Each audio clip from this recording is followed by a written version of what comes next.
Hey there, it's Bobby Legs, and welcome to another episode of Bobby Legs Loves Watches. And if you like videos like this, please click that like button. It helps out the channel. And if you are new to the channel, please consider subscribing. That also will help out the channel. I love making this content, and I hope you guys enjoy it. Anyway, let's get right into the news from monochrome slash watches or dash watches.com. And Formex has come out with a new model, the Stratos UTC, the brand's ambitious, intuitive traveler's watch. I'm a fan of Formex. I have owned a couple of pieces throughout the years. I recently had owned a Reef GMT, and I thought the watch was really great. I love the ability to switch out the bezels, switch out the straps as well. You had a quick release feature, and I thought the watch just looked kind of cool, albeit a little bit influenced by the Nautilus for sure, but who isn't? Anyway, they have come out with this Stratos here, working in tandem with module constructor Dubois de Bras. And Formex, right? I mean, they had this case suspension system, very popular. I don't know, although gimmicky, but kind of a cool feature. Anyway, the UTC Stratos is centered around its time zone complication, and it is made user friendly. Now, with their collaboration with Dubois de Pra, you'll see that the concept is close to what they also designed with the Porsche design Globetrotter. That is Dubois de Pra, not Formex. And yeah, so looks like they're claiming that it's very functional. Let's see what they say here. The case, look, I mean, it looks kind of striking, right? Um, Looks very bulbousy and big, but the dimensions are where the real story is here, because it looks like a really big watch, but it is a 41 millimeter case diameter, 12 millimeter case thickness, and only 46.5 millimeter lug to lug.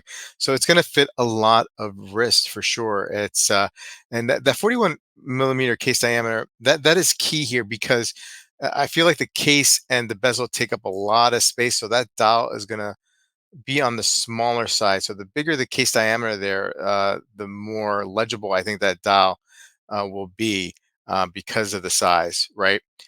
More so than if it was, a smaller case diameter, because then we're talking a tiny dial, because that case and bezel does take up a lot of real estate, it appears. Um, let's see here what they say about the dial. It's a multi-texture finish, um, that helps differentiate the indicators. They are offering a gray, blue, and green with a matching bezel, sunray brushed with grain chaptering. Um, Orange 24-hour scale.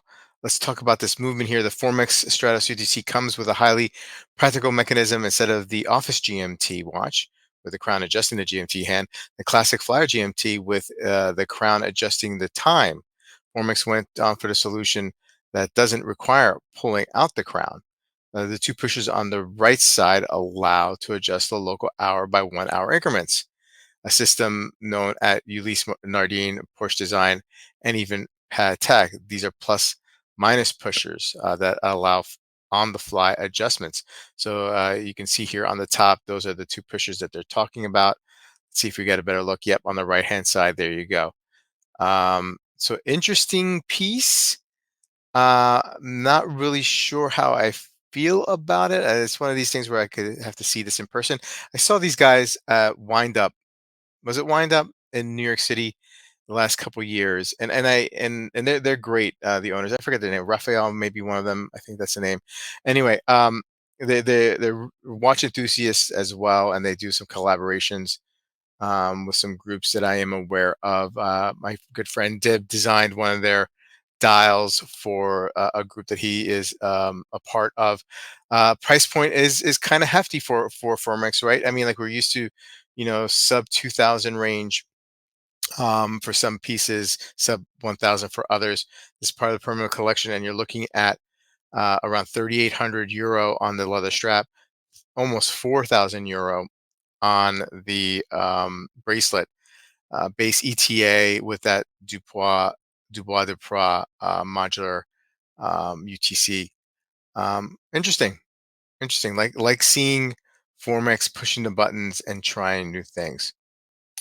Uh, and the final watch that we're going to look at today, the Zenith, new Zenith Defy Skyline Chronograph Boutique Edition. Man, Zenith, I feel like Zenith is in a hard spot here. I mean, the competition is immense, as we know, and I just feel like I have some friends who call this a dying brand, and it's a real shame, because I think the heritage of the brand, the history, um, is so deep. Arguably creating the first uh, automatic chronograph.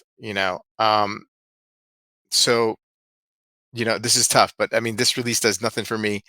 You have these gold crosses engraved in the dial. I'm not a big fan of this line anyway, the Skyline.